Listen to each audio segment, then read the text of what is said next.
கிறிஸ்துவுக்குள் பிரியமானவர்களே, இயேசுவின் நாமத்தில் உங்கள் யாவருக்கும் அன்பின் வாழ்த்துக்கள். இந்த ஒளிநாடா மூலியமாக உங்களை சந்திப்பதில் நான் மிகுந்த மகிழ்ச்சி அடைகிறேன்.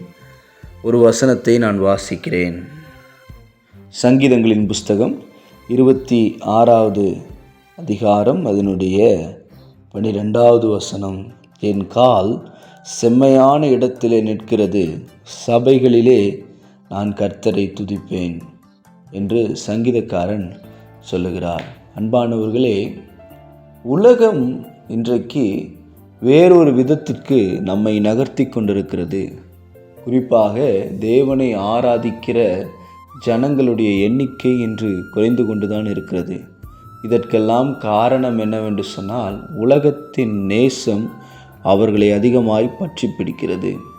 சங்கீதக்காரன் சொல்லுகிறார், நான் செம்மையான இடத்திலே என் கால்கள் அப்படின்னா நல்ல இடத்திலே என் கால்கள் நிற்கிறது, நான் சபையிலே கர்த்தரை துதிப்பேன். அன்பானவர்களே, தெய்வம் நமக்கு செய்த எல்லா நன்மைக்காகவும் நாம் தேவனை துதிப்பது நம்முடைய வாழ்க்கையிலே மிக மிக முக்கியமான ஒரு காரியம்.